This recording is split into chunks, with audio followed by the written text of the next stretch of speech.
ಗೊಬ್ಬರ ಮಾರಾಟ.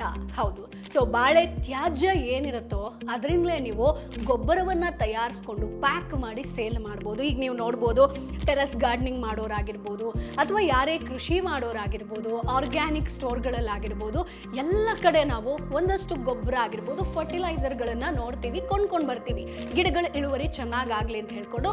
ಇಲ್ಲಿ ನೀವು ಬಾಳೆ ವೇಸ್ಟ್ ಏನಿರುತ್ತೋ ಅದರಿಂದಲೂ ಕೂಡ ಗೊಬ್ಬರ ಮಾಡಿ ಮಾರಾಟ ಮಾಡ್ಬೋದು. ಇಲ್ಲಿ ಬಾಳೆ ತ್ಯಾಜ್ಯ ಅಂತ ನೀವು ಏನು ಅನ್ಕೊಂಡಿರ್ತೀರೋ ಎಲ್ಲವನ್ನ ಕೂಡ ಒಂದು ಕಡೆ ಪ್ಲೇಸ್ ಮಾಡಿ, ಜೊತೆಗೆ ಅದಕ್ಕೆ ಸಗಣಿ ಆಗಿರ್ಬೋದು, ನೀರಾಗಿರ್ಬೋದು, ಕಾರ್ಬನ್ ಮೆಟೀರಿಯಲ್ಸ್ ಇವೆಲ್ಲವನ್ನ ಮಿಕ್ಸ್ ಮಾಡಿ ಸುಮಾರು 30ರಿಂದ 40 ದಿನ ಹಾಗೇ ಇಡಬೇಕಾಗುತ್ತೆ. ಜೊತೆಗೆ 7 ದಿನ ನೀವು ಅದನ್ನ ತೆಗಿತಾ ಇರಬೇಕಾಗುತ್ತೆ, ಚೇಂಜ್ ಮಾಡ್ತಾ ಇರಬೇಕು. ಅಂದ್ರೆ ಕಂಪ್ಲೀಟ್ ಕೋಲಿನ ಸಹಾಯದಿಂದ ಅದನ್ನ ಮೇಲೆ ಕೆಳಗೆ ಮಾಡ್ತಾ ಇರಬೇಕು. ಜೊತೆಗೆ ಅದನ್ನ ಕಾಂಪೋಸ್ಟ್ ಬಿನ್ನಲ್ಲಿ ಹಾಕೊಂಡ್ರೆ ಇನ್ನೂ ಒಳ್ಳೇದು. ಜೊತೆಗೆ ಸಿಗುತ್ತೆ, ನಾವು ಆರಾಮ್ಸೆ ಪ್ಯಾಕ್ ಮಾಡಿ ಸೇಲ್ ಮಾಡ್ಬೋದು. ಇದರಲ್ಲಿ ನೀವು 2 kg, 5 kg, 10 kg ಅನ್ನುವಂಥ ಬ್ಯಾಗ್ಗಳಾಗಿ ಮಾಡಿಕೊಂಡು ಸೇಲ್ ಮಾಡ್ಬೋದು. ಸೊ ಇದಕ್ಕೂ ಕೂಡ ಒಳ್ಳೆ ಡಿಮಾಂಡ್ ಇರುವಂಥದ್ದು. ಸೊ ಲಾಭ ಅಂತ ಬಂದಾಗ 10ರಿಂದ 20 ಸಾವಿರ ಕೇವಲ ಬಾಳೆ ತ್ಯಾಜ್ಯದ ಗೊಬ್ಬರದಿಂದ ನೀವು ಲಾಭವನ್ನ ಮಾಡ್ಬೋದು.